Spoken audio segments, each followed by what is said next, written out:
ഒരു കൊഞ്ച് റോസ്റ്റിൻ്റെ റെസിപ്പിയുമായിട്ടാണ് ഇന്ന് വന്നിരിക്കുന്നത്. ഇതിലേക്ക് ആവശ്യമായത് ഒരു ചട്ടിയിലേക്ക് ആവശ്യത്തിന് വെളിച്ചെണ്ണ ഒഴിച്ചു കൊടുക്കുക. അതിലേക്ക് കടുകിട്ട ശേഷം ഇഞ്ചി വെളുത്തുള്ളി ഞാൻ അരിഞ്ഞാണ് ഇട്ടേക്കുന്നത്. അത് ചതച്ചിട്ടാലും മതിയാകും, ചതച്ചിടുന്നതായിരിക്കും കുറച്ചുകൂടി ടേസ്റ്റ്.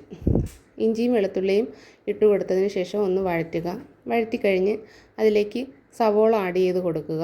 സവോള ആഡ് ചെയ്ത് കൊടുത്തിട്ട് അത് പെട്ടെന്ന് വഴന്ന് വരാൻ വേണ്ടിയിട്ട് ഞാൻ കുറച്ച് ഉപ്പ് ചേർത്ത് കൊടുക്കുന്നുണ്ട്. ഉപ്പ് ചേർത്ത് കൊടുത്താൽ പെട്ടെന്ന് വഴന്ന് കിട്ടും. അങ്ങനെ ഉപ്പും ചേർത്ത് കൊടുത്തിട്ട് നന്നായിട്ടൊന്ന് വഴറ്റുക. നന്നായിട്ട് വഴറ്റി അതൊന്ന് വഴന്ന് വന്ന് കഴിയുമ്പോഴത്തേക്ക് അതിലേക്ക് അരിഞ്ഞു വെച്ചിരിക്കുന്ന പച്ചമുളക് ആഡ് ചെയ്ത് കൊടുക്കുക. പച്ചമുളകും തക്കാളിയും ആഡ് ചെയ്ത് കൊടുക്കുക. ആഡ് ചെയ്ത് കൊടുത്തിട്ട് നന്നായിട്ട് വീണ്ടും വഴറ്റുക.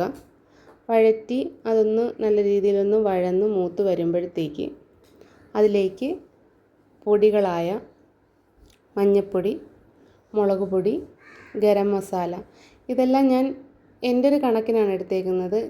എൻ്റെ കയ്യിൽ എത്ര കൊഞ്ചാണോ ഉള്ളത് അതിനനുസരിച്ചുള്ള കണക്കിലാണ് ഞാൻ ഈ പൊടികളും മറ്റുള്ള സാധനങ്ങളും എടുത്തിരിക്കുന്നത്. അപ്പോൾ നിങ്ങൾക്ക് എത്രയാണോ കയ്യിൽ പാചകം ചെയ്യാനായിട്ട് കൊഞ്ചിരിക്കുന്നത് അതിനനുസരിച്ചുള്ളത് എടുത്താൽ മതിയാകും. പൊടികൾ ഇട്ട് കൊടുത്തതിന് ശേഷം നന്നായിട്ട് വഴറ്റുക.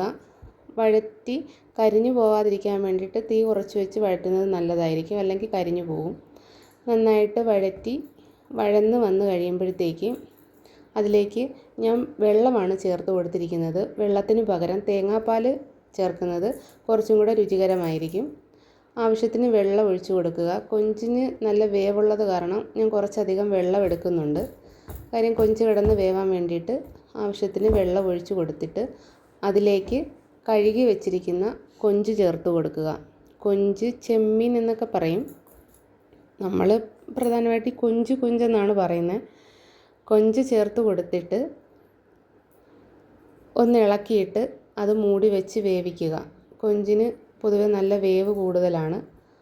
അതുകൊണ്ട് കുറേ അധിക സമയം ഇത് വേവിക്കുന്നത് നല്ലതായിരിക്കും. നന്നായിട്ട് വെന്ത് കിട്ടണമല്ലോ. അതിലേക്ക് ആവശ്യത്തിന് ഉപ്പും ചേർത്ത് അത് മൂടി വെച്ച് വേവിക്കുക.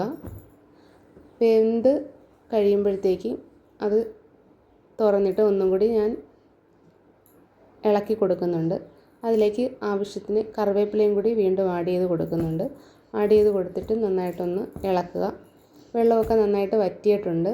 നന്നായിട്ട് വറ്റി അത് നല്ല രീതിയിൽ വെന്തിട്ടുണ്ട്. എല്ലാവരും ഒന്ന് ട്രൈ ചെയ്യുക. Thank you.